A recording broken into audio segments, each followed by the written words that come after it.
আপনাদের সবাইকে প্রথম আলোর এই বিশেষ আয়োজন ক্রাউন সিমেন্ট অভিজ্ঞতার আলোয় আমি স্বাগত জানাচ্ছি।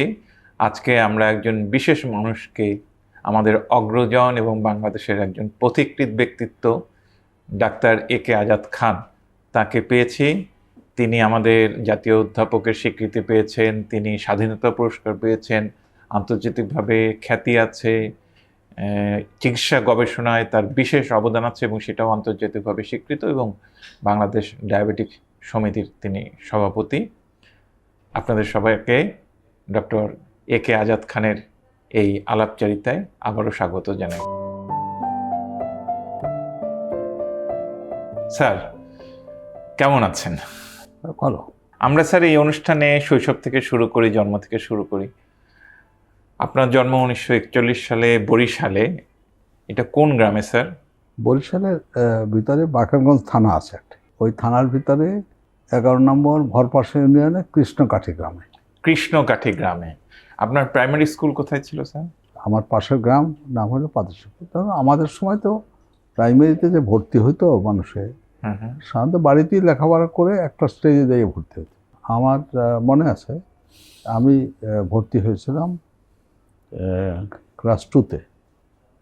যদিও আমাকে ইন্টারভিউ করে ক্লাস 4-এ ভর্তি হওয়ার জন্য রিকমেন্ড করছিল ওখানে, কিন্তু আমার শ্রদ্ধ মরহুম বাবা উনি আবার লোক পাঠিয়ে বললেন না, ওকে ক্লাস 2-তে ভর্তি, 4-এ ভর্তি করতে চাচ্ছিল, উনি বললেন 2-তে করে দাও, একটু গোড়ার দিকটা শক্ত হয়ে উঠুক। স্যার, আপনার আব্বার নাম কি আর আম্মার নাম কি? ওনারা কি করতেন? আমার আব্বা আম্মা গ্রামেরই, গৃহস্থ বাড়ি তো আমাদের। গৃহস্থ বাড়ি। বাড়ি। আব্বার নাম? মৌলভী ফজলুর রহমান খান। ফজলুর রহমান খান। আম্মা তাহলে তো অবশ্যই ফখরুন্নেসা খাতুন, গৃহিণী হবেন। জি, সেটাই আমি আসলে এই অনুষ্ঠানটার একটা মূল উদ্দেশ্য, এই যে আমাদের নতুন প্রজন্মকে জানানো, যারা এখন বাংলাদেশকে নেতৃত্ব দিচ্ছেন, পৃথিবীকে নেতৃত্ব দিচ্ছেন, তারা এসেছেন অনেকেই, বেশিরভাগই গ্রাম থেকে। স্কুল দেখা যাচ্ছে যে প্রাইমারি স্কুল তাদের গ্রামের একটা স্কুল বা পাশের গ্রামের স্কুল, সবাইকে যে একদম ঢাকার মানে ইংরেজি মিডিয়াম থেকে এসে নেতৃত্বের জায়গাটা দখল করতে হয়, এটা নিয়ম না, বরং উল্টোটাই আগে নিয়ম ছিল। আমরা যে স্কুলে পড়েছি, স্কুলটার নাম হলো পাদেশপুর প্রাইমারি স্কুল, আর সেন্ট আলফ্রেডস প্রথম নাম ছিল এইচই স্কুল, হায়ার ইংলিশ স্কুল, কিন্তু পরে এইচই বাদ দিয়ে সেন্ট আলফ্রেডস হাই স্কুল। এটা মিশনারি স্কুল। জি, মিশনারি। ইনফ্যাক্ট ওইখানকার ঘটনাটা একটু চমকপ্রদ আমি বলবো। জি, কারণ পাদেশপুর তো একটা অখ্যাত গ্রাম, শিবপুর নাম ছিল তো, অখ্যাত গ্রাম। এটাও তখনকার সময় চরাঞ্চল বলা যায়। জি, কারণ পাদেশপুর তো বা বরিশাল জেলাটাই তো সমুদ্র থেকে উঠেছে। জি, এখন বাস্তবে পুরানো নাম হলো উত্তর শাহবাজপুর। ভোলা দক্ষিণ শাহবাজপুর আর বরিশালের উত্তর শাহবাজপুর। তো যাই হোক, কিন্তু ওখানে বোধহয় রায় দুর্লভের জমিদারি ছিল। জি, কিন্তু চরের লোকেরা তো ডাঙ্কাবাজ হয়। হ্যাঁ হ্যাঁ। তো সে খাজনাটা তুলতে পারত না। তখন সে মনে করছে আরো বড় ডাঙ্কাবাজ সে হায়ার করবে। তখন সবচেয়ে বড় ডাঙ্কাবাজ ছিল পর্তুগিজরা। জি, তো উনি গোয়ার থেকে পর্তুগিজ হায়ার করে আনছেন। তো তারা এসে বললো যে তাদের রাখতে গেলে একখান চার্চ বানাই দিতে হবে। এই হলো ওখানকার মিশনের শুরু। তো এটা সরফরাজ খান মাত্র সেই মিশনের স্কুলে আপনি পড়লেন। এবং এটা কিন্তু আশ্চর্য, ওই যে মিশন ছিল সেখানকে যারা মানে 3 গ্রুপের লোক ছিল। একটা হলো ফাদার, মানে যারা চার্চটা চালাতো, ফাদার। আর একটা গ্রুপ স্কুল টু স্কুল চালাতে হলো ব্রাদার, আর একটা গ্রুপ ছিল সিস্টার, নানারিও ছিল। বিশাল, মানে আমার ডিস্ট্রিক্ট হেডকোয়ার্টার বরিশাল হেডকোয়ার্টারের মিশন এত বড় ছিল না, ওই পাদেশ্বর মিশন এত বড় ছিল। তারপরে আপনি ম্যাট্রিক পাস করলেন কত সালে মনে আছে? হ্যাঁ হ্যাঁ, 58 সালে। 58 সালে। তারপরে আপনি ঢাকা চলে এলেন। আপনি নিশ্চয়ই ছাত্র ভালো ছিলেন, রেজাল্ট ভালো ছিল। ভালো বলতে হবে আমাদের আপনি যে ঢাকায় আসবেন, আপনার আব্বা আম্মা আপনাকে উৎসাহিত করলেন নাকি মন খারাপ করলেন যে ছেলে ঢাকায় যাচ্ছে? আমার লেখাপড়ার জন্য অ্যাকচুয়ালি আমাদের গৃহস্থ বাড়ি তো, সুতরাং আমার চাচা, আমরা 51 পরিবার। তো আমার বড় চাচা উনি মারা গেছেন, তার বাবা আমার দাদা বেঁচে থাকতেন। সুতরাং আমার দাদা তো বুড়ো হয়ে গেছেন, তো আমার বাবাকে সংসারে, আমাদের বলতো সংসারে হাল ধরতে হতো। তো উনি মেট্রিকের পর আর ফর্মাল পড়াশোনাতে যাননি, কিন্তু সবসময় পড়াশোনা এনকারেজ করতেন। তারপরে ঢাকায় এসে আপনি ঢাকা কলেজে পড়লেন, হোস্টেলে থাকলেন। ঢাকা এসে ঢাকা কলেজে পড়লাম, সেটা একটা বলছি, যেহেতু আমি মিশন স্কুল থেকে এসেছি, ওখান থেকে বলেছিল যে আমি যে নর্ডাম কলেজে ভর্তি হই। রাইট। নর্ডাম কলেজে ভর্তি হই এবং আমাদের হেডমাস্টার তো ছিল ব্রাদার। ব্রাদার, হ্যাঁ, মানে এবং এই ক্যানাডিয়ান ব্রাদার, মানে হুম। হোয়াইট স্কিন হুম। স্কিন, এবং তারা অরিজিনালি ফ্রেঞ্চ স্পিকিং। কানাডা তো ফ্রেঞ্চ স্পিকিং হ্যাঁ আছে, ওই মন্ট্রিয়ালে ওই এলাকায়। হ্যাঁ। French speaking. তো ওরা চিঠিপত্র দিয়ে দিল, এবং ওই মিশনের বিভিন্ন সেগমেন্ট আছে, তো একই সেগমেন্ট। যদিও নর্ডাম কলেজ, তারপরে যে সেন্ট গ্রেগরি, এরা আমেরিকানরা আসছে। সেন্ট প্লাসিড চট্টগ্রামে, মাদুসীপুরে এরা জি। কানাডিয়ানরা আসছে। তো চিঠি দিল, তো আমি নর্ডাম কলেজে ভর্তি তো করে নিতে চাইলো, কিন্তু তাদের হোস্টেল, মুসলমান ছেলেদের জন্য কোনো হোস্টেল নাই। হ্যাঁ। আর আমি অজপাড়াঘাট থেকে এসেছি, যে থাকবো কোথায়? হ্যাঁ। কারণ আমাদের আর্থিক অবস্থা এরকম না যে একটা বাড়ি ভাড়া করে থাকবো, তা না। তখন আমি মনে করি খুবই সঠিক সিদ্ধান্ত নিয়েছিলাম। ঘুরে দেখলাম যে ঢাকা কলেজ সেই বছর কিন্তু এই সিদ্দিক বাজার থেকে এখন যেখানে আসছে সেখানে আসছে, যেমন নতুন বিল্ডিং, নতুন হোস্টেল আছে। সুতরাং আমি ঢাকা কলেজে ভর্তি হয়ে গেলাম, এবং আমি মনে করি যে এটা বলতেছি যে এটা একটা সঠিক সিদ্ধান্ত ছিল, খালি কনভেনিয়েন্স না। অ্যাকচুয়ালি তখন ঢাকা কলেজে যে টিচারের স্ট্যান্ডার্ড ছিল, সে কোনো কোনো বিভাগে ইউনিভার্সিটিতে বেটার ছিল। হ্যাঁ। যেমন আমাদের ইংরেজির শিক্ষক হলো কবির চৌধুরী সাহেব, জি। আবুল মতিউদ্দিন সাহেব, জি। বাংলায় মোহাম্মদ মনসুরউদ্দিন সাহেব, মানে নাম করা ব্যক্তি বলতে। হ্যাঁ। হ্যাঁ। পরবর্তীকালে আপনাদের একটু সিনিয়র আব্দুল্লাহ আবু সাইদ স্যার, ওটার সাহিদ ভাই আমাদের সিনিয়র। শিক্ষকতা করে না, অনেক না, পরে, সে শিক্ষকতায় আসছে তো অনেক পরে, অনেক পরে। অনেক পরে। তারপরে আপনি ঢাকা মেডিকেল কলেজে এমবিবিএস করলেন। জি। করার পরে আপনার প্রথম চাকরি স্থল কোনটা? কিছুটা অস্বাভাবিকও বলতে পারেন। আমি তো সরকারি চাকরি করেছি 25 বছর, জি। কিন্তু সরকারি চাকরিতে, ডাক্তারিতে বদলি হয় না আমি ছাড়া বোধহয় কেউই নেই। মানে আমি চাকরি করছি এক জায়গায়, যেটা তখন পিজি বলতো, পিজি হসপিটাল।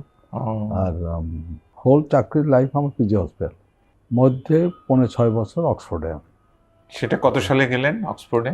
72 সালে, 72 সালে সেপ্টেম্বর মাসে। এফসিপিএসও করেছেন, তারপরে অক্সফোর্ড থেকেও আবার ডিগ্রি নিলেন।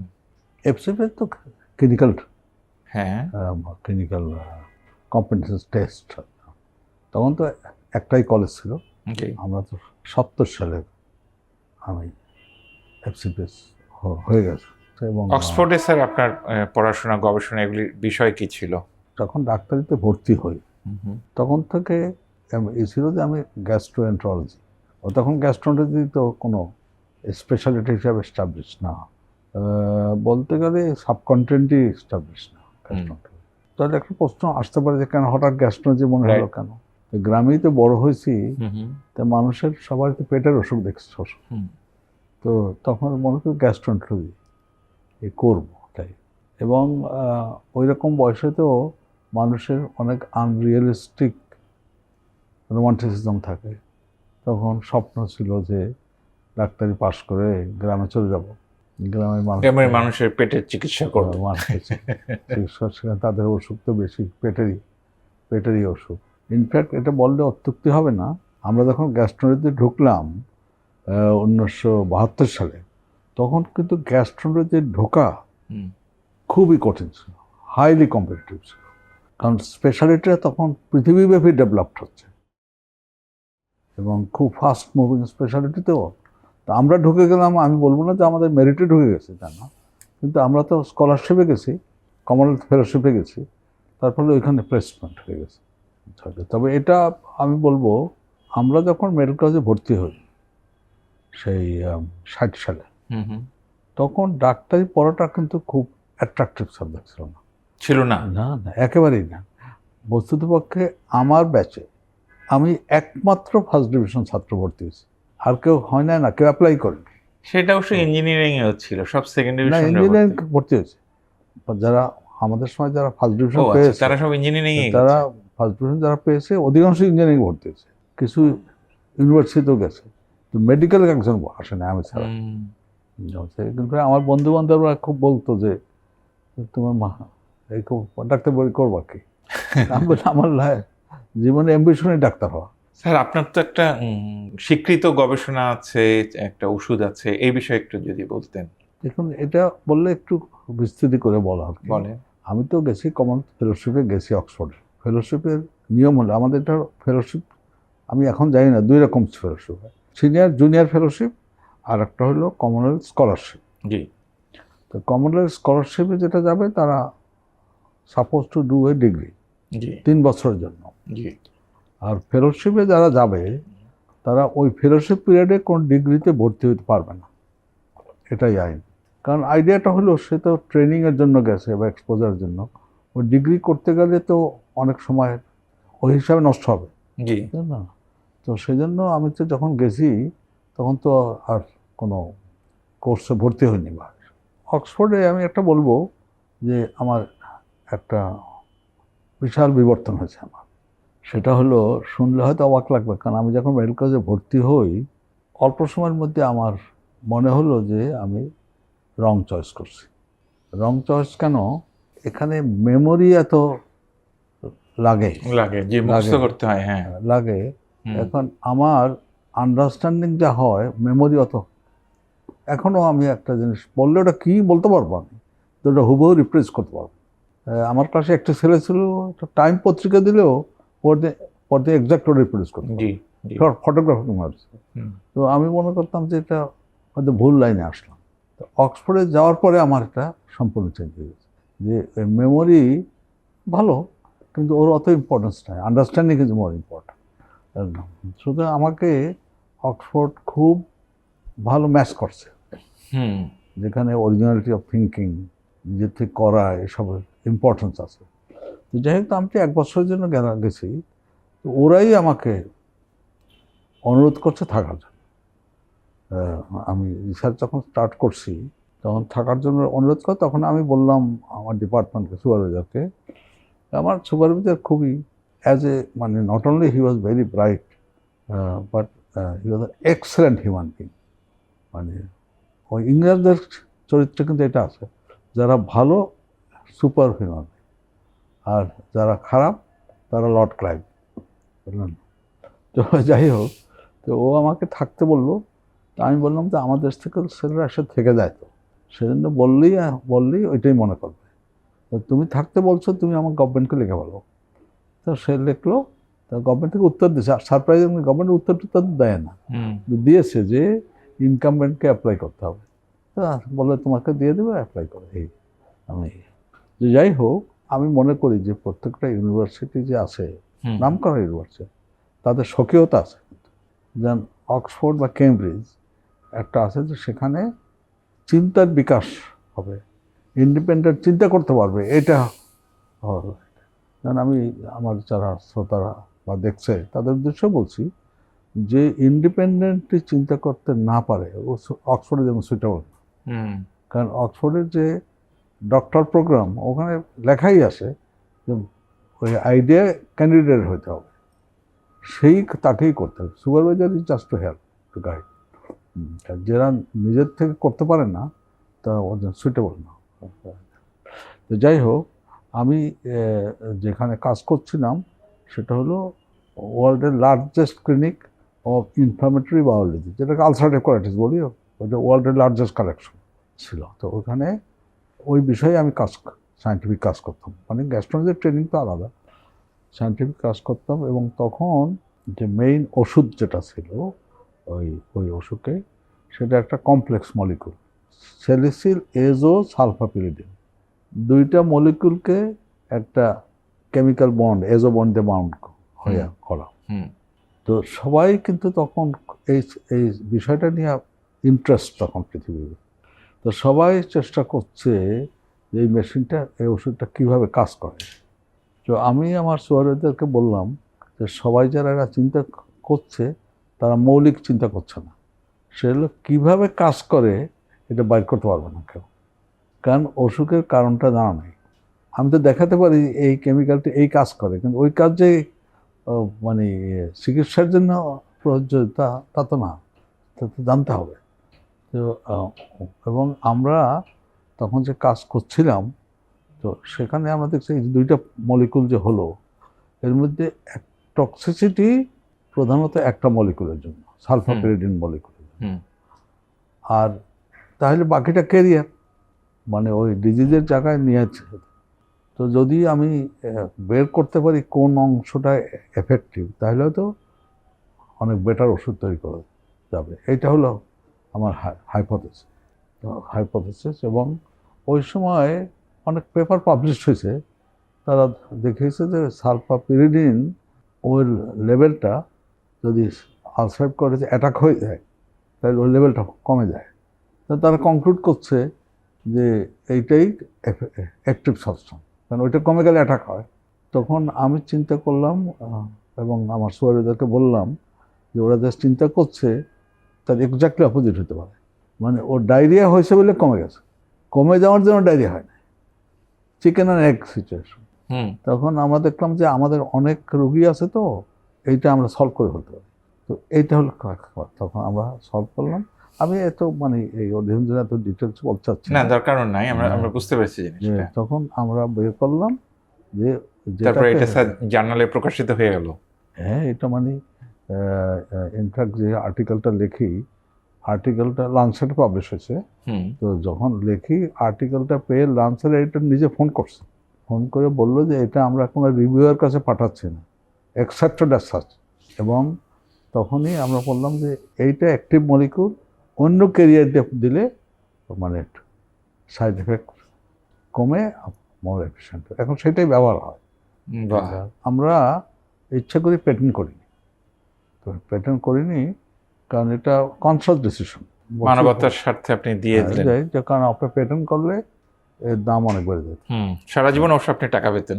হ্যাঁ, এবং তখন অক্সফোর্ডে আমার ডিপার্টমেন্টে আমার যে সুপারভাইজার ছিল, ওর নাম হলো Sydney Charles Truelove. Sydney Charles Truelove. এবং ওই ব্যক্তিটি ব্যক্তিগত জীবনও লাইক ট্রুলাভ। একদম। আচ্ছা স্যার, এখন আপনার স্ত্রীর নাম হচ্ছে ডাক্তার কিশোর আজাদ। বিয়ে হলো কত সালে? 70 সালে। 70। আর আপনি 1989 সালে এই ডায়াবেটিস সমিতি, ইব্রাহিম, এই বারডেম, এগুলির দায়িত্ব পেলেন? না, আমি ডায়াবেটিক সমিতিতে আসার পর থেকে ইনভলভ, বিকজ আমার স্ত্রী হলো ডক্টর ইব্রাহিমের ছোট মেয়ে। হ্যাঁ। তাহলে আপনি সমিতির সঙ্গে আগের থেকেই যুক্ত, প্রথম থেকেই যুক্ত নাকি? কিন্তু আমি কোনো অ্যাডমিনিস্ট্রেটিভ বা কোনো পজিশনে আমি ছিলাম। আমি যখন ইজিপ্ট থেকে আসবো, লিয়েনে আসার কথা হলো, ওখানে রিসার্চ করা হচ্ছে। যদিও আমার শ্বশুর ডক্টর ইব্রাহিম সাহেব খুব চেষ্টা করেছেন যে আমাকে নিয়ে আসতে, আমাকে মানে অ্যাডমিনিস্ট্রেশন ইনভলভ হওয়ার জন্য, কিন্তু আমি হই নাই। যদি আমি মনে করি সেটা হয়তো আমার ভুল সিদ্ধান্ত ছিল, কারণ পরবর্তীকালে যে অ্যাসোসিয়েশনে অনেক গোলমাল হলো, আমি আগে ইনভলভ হইলে হয়তো। ইব্রাহিম স্যার মারা গেলেন কত সালে? 89 সালে। 89। তারপরে আপনি সভাপতি হলেন? না, আমি তো ওনার সভাপতি অনেক পরে হয়েছে, অনেক পরে। আমি প্রথম চাঁদাতে ইনভলভ ছিলাম না। আমি চাঁদাতে ইনভলভ না থেকে বাইরের থেকে অ্যাডভাইস করতাম। আচ্ছা। না, ওই ইতিহাসটা একটু বলবেন যে স্যার মারা গেলেন, তারপরে কে চালালেন, তারপরে আপনি কবে এলেন? দেখুন, ডায়াবেটিক সমিতি তো একটা কি বলবো, ডক্টর ইব্রাহিম প্রথম থেকেই আইডিয়া করেছেন একটা, সেটা হলো এক জাতীয় মেডিকো সোশ্যাল ওয়ার্ক। জি। ইনফ্যাক্ট পৃথিবীতে সবখানে না হয়, যেমন ইউকেতে যে আমাদের থাকে না মিনিস্ট্রি অফ সোশ্যাল ওয়েলফেয়ার, ওদের আলাদা মিনিস্ট্রি অফ সোশ্যাল ওয়েলফেয়ার নাই, ও হেলথ একই, এর part of the health ministry. সুতরাং উনি যে ডায়াবেটিক সমিতি প্রতিষ্ঠা করলেন, সেটা কিন্তু registered with the ministry of social welfare বা সোসাইটিজ রেজিস্ট্রেশন অ্যাক্ট। এবং উনি শুরু থেকেই মনে করছেন যে ডাক্তার হলে ভালো, কিন্তু ডাক্তারি হইতে হবে এমন কথা নয়, তো কাজটা তো সোশ্যাল ওয়ার্ক, জি বুঝলেন না? সুতরাং যাদের নিয়ে উনি সমিতি ফর্ম করেছেন তারা ডাক্তার খুবই কম, বুঝলেন না? আলমগীর কবির সাহেব ছিলেন, জি দোসানি ছিলেন, সলিমুল্লাহ ফাহমি ছিলেন, যারা ছিল তারা ডেডিকেটেড সোশ্যাল ওয়ার্ক। তো তারপরে উনি যখন ছিলেন ডায়াবেটিক সমিতিতে সেট আপ হলো হুম হুম, যে সভাপতি হলো নট দ্য এক্সিকিউটিভ হেড, সভাপতি হলো হেড, বাট সে more like moral head. Hmm আলংকারিক, হ্যাঁ এবং executive power lies with the secretary. ওনার যতদিন বেঁচে ছিলেন উনি তো বলতে গেলে সবাই তার কাছে যেত।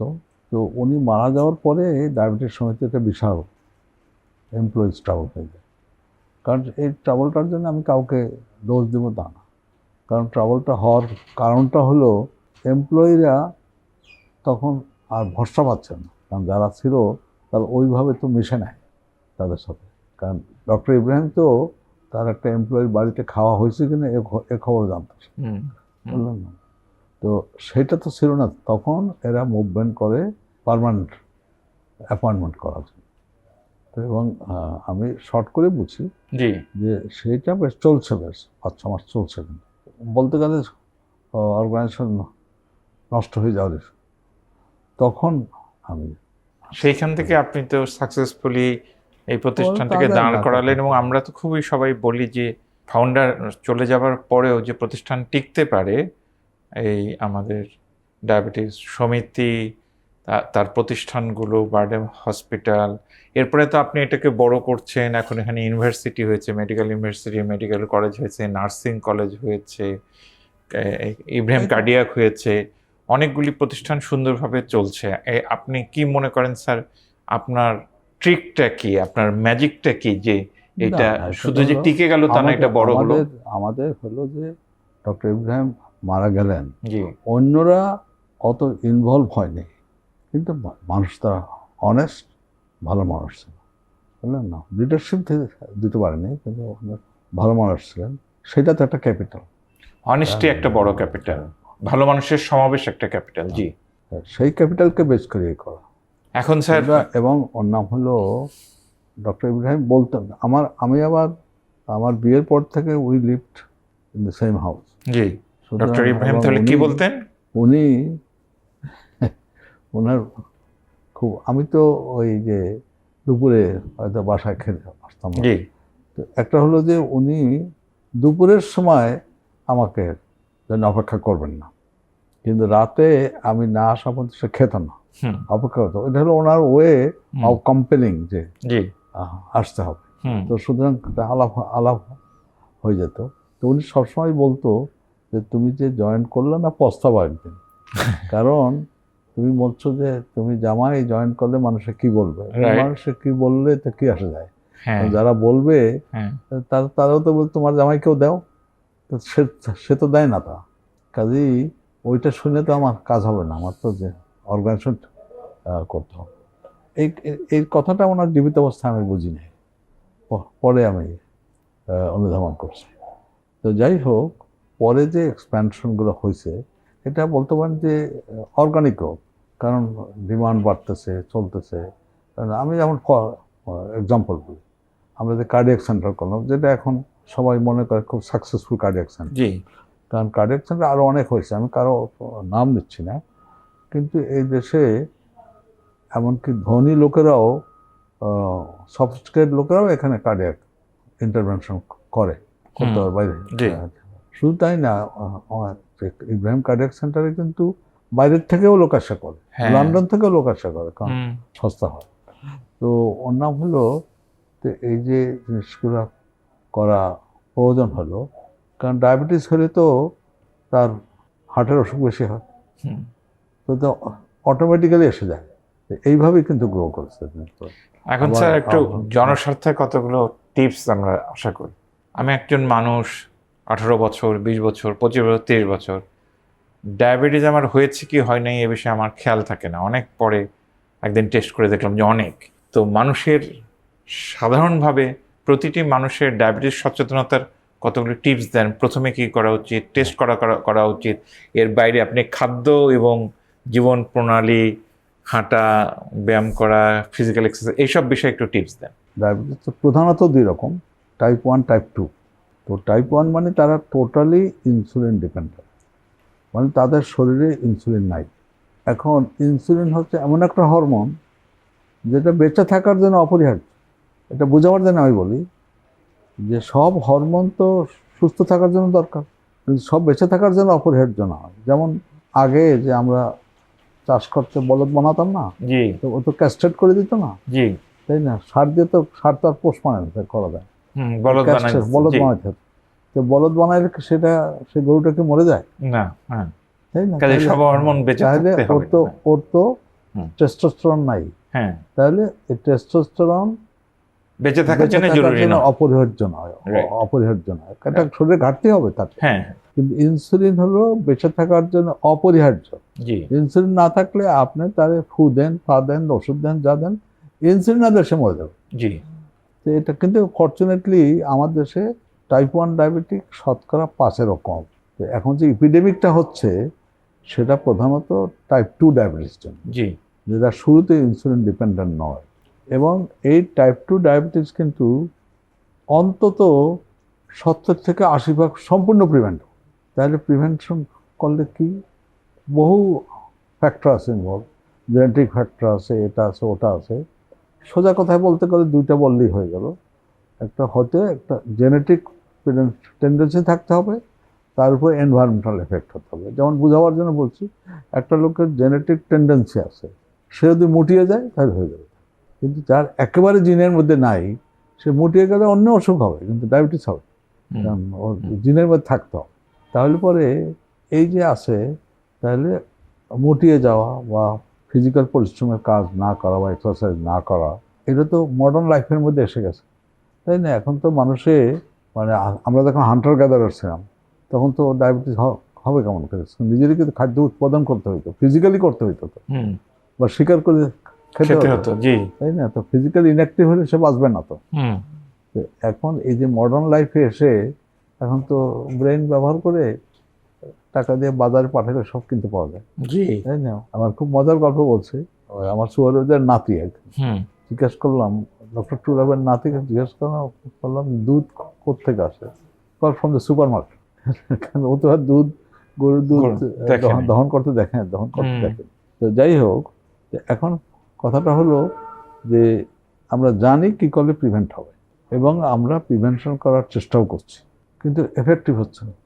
তা কী বলে ডাক্তাররা বলে বা হেলথ ওয়ার্কাররা কী বলে? তারা বলে যে আমরা তো বলেই যাচ্ছি, মানুষের কথা শোনে না। ঠিক না কথাটা? ঠিক আছে। হুম, বা আপনারা যে কাগজের লোক, আপনারাও তো লেখেন, হুম, তা কথা শোনে না তো। এই কথাটার মধ্যে একটা ফাঁক আছে। এই যে কথা শোনে না, এটা সত্য না। সেটা হলো কি, একটা কথা আছে না, পাগলেও নিজের ভালো বোঝে, হুম, তা শুনবে না কেন? জি, এখন এর পরিবর্তে অপোজিটটা আপনি চিন্তা করেন, সিগারেট যে ক্ষতিকর হুম, জানে না এমন কোনো অ্যাডাল্ট লোক আছে? নাই, আর সিগারেট যে প্রথম টানটা দেওয়া খুব আনপ্লেজেন্ট। হুম, যারা একবার টান দিছে, প্রথম টানটা আনপ্লেজেন্ট তো খুব। জি, তাহলে একটা আনপ্লেজেন্ট টু স্টার্ট উইথ, আর ক্ষতিকর আমি জানি, তাই সেটা সিগারেট কোম্পানি ওটা ধরা কী করে, ওর কথা কেন শোনে? তখন আমার মাথায় আসলো যে ও জানে কি বললে ওর মানুষে হুকড হবে, জি, এবং সেটা ওরা কিন্তু এমনি বের করে রিসার্চ, পয়সা খরচ করে রিসার্চ করে বের করছে। অথচ আমরা ওই লাইনে রিসার্চ করি না, এবং ওই লাইনে রিসার্চ করাটা খুবই ইম্পর্টেন্ট বিষয়। তাহলে হ্যাঁ স্যার, আপনি বলছিলেন যে কি বললে শুনবে সেইভাবে বলতে হবে। জি, জি, তো তখন আমার মাথায় আসলো যে কীভাবে জিনিসটাকে মানুষকে প্রভাবিত করা যায়, আমরা চেষ্টা করে দেখি। তো সেজন্য তখন কিন্তু আমি অনেক অনেক কিছু করেছি, যেমন স্পেশাল গান রচনা করেছি, হুম, ফোক সং রচনা করেছি, এবং যেমন তেমন ব্যক্তি না, সৈয়দ হককে দিয়েও করেছি। জি, কারণ যেখানে পাবলিক সমাগম হয় সেখানে ওই গানগুলা দিলে পরে পাবলিক। স্যার আপনি বলছিলেন যে অক্সফোর্ডে গবেষণার মধ্যে আপনি একদম ফান্ডামেন্টাল নতুনভাবে চিন্তা করলেন, ওইটা একটা, আর এটা এখানে আমি বলতে ডায়াবেটিস, আসতেছি আমি। হ্যাঁ ওইটাতে একটু আসেন।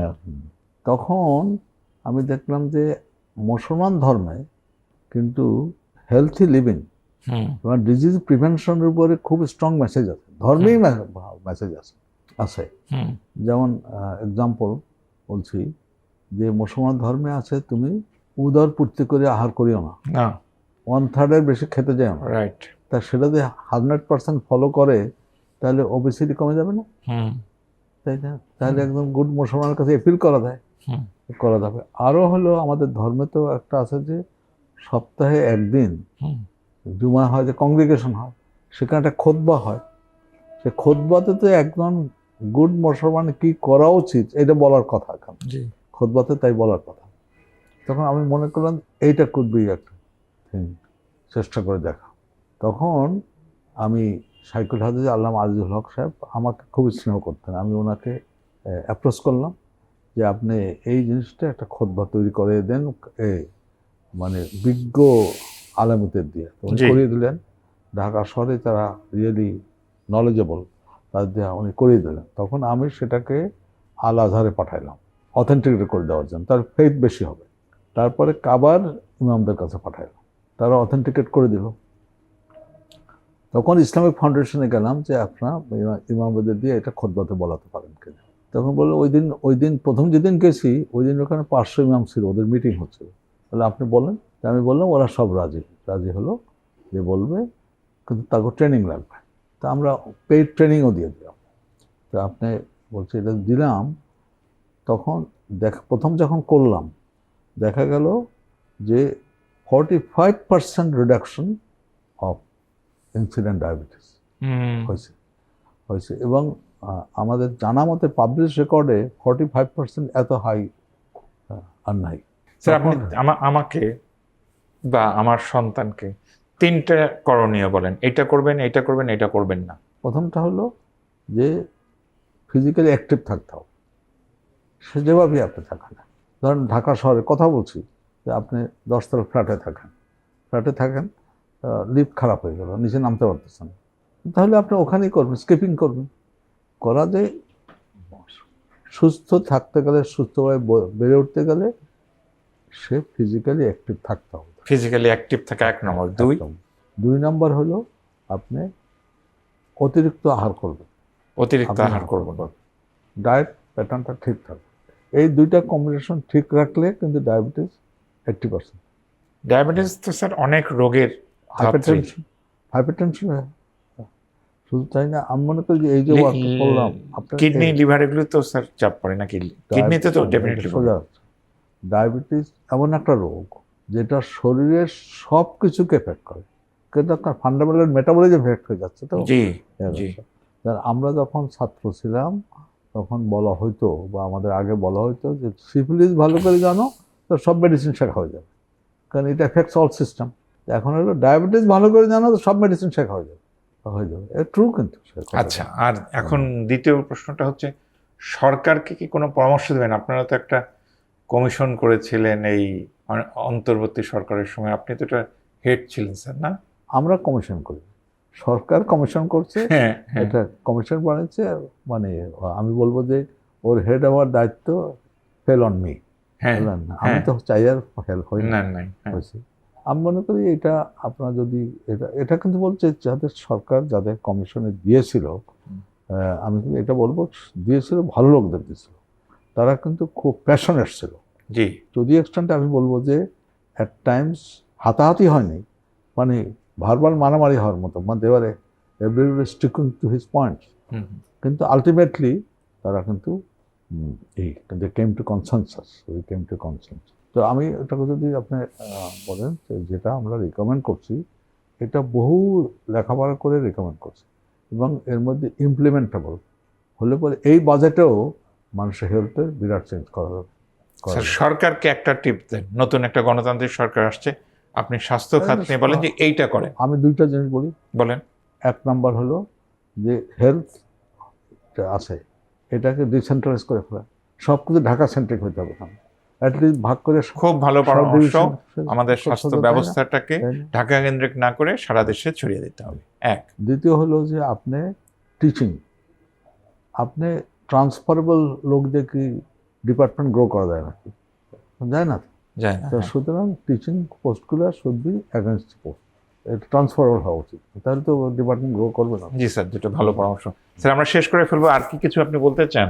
না, আমি ওই যেটা বলছিলাম সেই জিনিসটা এই সুযোগের জন্য বলছি। তখন এই যেটা আমরা করেছি, কমিশন। গবেষণাটা করলাম এই যে রিলিজিয়াস লিডার দিয়ে আচ্ছা আচ্ছা, যে করলাম, তো সেটা রিমার্কেবল এফেক্ট। হ্যাঁ তখন আমি এটা খুব নাম করা একটা জার্নাল লানসেট অনলাইনে সাবমিট করি। হ্যাঁ। লানসেট অফ লাইন, তারা কিন্তু সব রিভিউয়াররা ফুল অফ প্রেজ, কিন্তু লানসেট আমাকে জানালো যে এটা খুবই ভালো আর্টিকেল, কিন্তু লানসেটের জন্য সুইটেবল না। হ্যাঁ। তো আমি একটু ইতস্তত করেও বলি, আমার ধারণা হলো যে মুসলমান মৌলবি দিয়ে করেছি তো এইটাও পাবলিশ করতে চাচ্ছি। তখন আমি এটা ওর চাইতে হায়ার ইম্প্যাক্ট আর একটা আমেরিকান জার্নালে পাঠাইছি, আমেরিকান জার্নাল মেডিকেল অ্যাসোসিয়েশন, তারা এটা পাবলিশ করে দিয়েছে। আচ্ছা, পাবলিশ শেষ করে পর্যন্ত দিয়েছে। হয়েছে। এখন এটা আমি ওআইসি যে কমস্টকে প্রেজেন্ট করছে, তারা ইন্টারেস্ট নিয়ে বলছে এটা অল ওয়াইসি কান্ট্রিতে করা উচিত। তো আমরা 6 আগস্টে এটা ডিসেমিনেশন করব, এবং সেখানে কিন্তু অল ধর্মের লোকদের ডাক, যে ফেথ বেস লিডারদের দিয়ে আমরা এফেক্টিভলি করতে পারি। আমি মনে করি এটা খুব ইম্পর্টেন্ট নিশ্চয়ই important। রিয়েলাইজেশন। এবং ডব্লিউএইচও আমরা অ্যাপ্রোচ করতে হয়নি, ডব্লিউএইচও এটা তাদের ওয়েবসাইটে অলরেডি দিয়ে দিয়েছে এই আর্টিকেলটা, এবং 6 আগস্টে আমরা ডিসেমিনেশন করতে যাচ্ছি। ঠিক আছে স্যার, আমরা অনেক কথা বললাম। শুধু দর্শক, আমরা এতক্ষণ আমাদের একজন শীর্ষস্থানীয় ভাবুক চিকিৎসক, কর্মী, সংগঠক এবং বাংলাদেশের স্বাস্থ্য ব্যবস্থার একজন মহিরু ব্যক্তিত্ব অধ্যাপক ডক্টর একে আজাদ খানের কথা শুনলাম। তার ওই অভিজ্ঞতার গল্প নিশ্চয়ই আমাদের নতুন প্রজন্মকে এবং আমাদের পুরো বাংলাদেশকে, আমি বলবো বাংলাদেশের বাইরেও মানুষকে উদ্বুদ্ধ করবে, আলোকিত করবে, অনুপ্রাণিত করবে। আমরা একটা সুন্দর বাংলাদেশ গড়ে তুলব, স্বাস্থ্যবান বাংলাদেশ গড়ে তুলব, এবং একটা সুন্দর সুস্থ পৃথিবীও গড়ে তুলতে পারবো ভবিষ্যতে, এই আশাবাদ রেখে আজকের মতো এখানেই বিদায় নিচ্ছি। সবাই ভালো থাকবেন।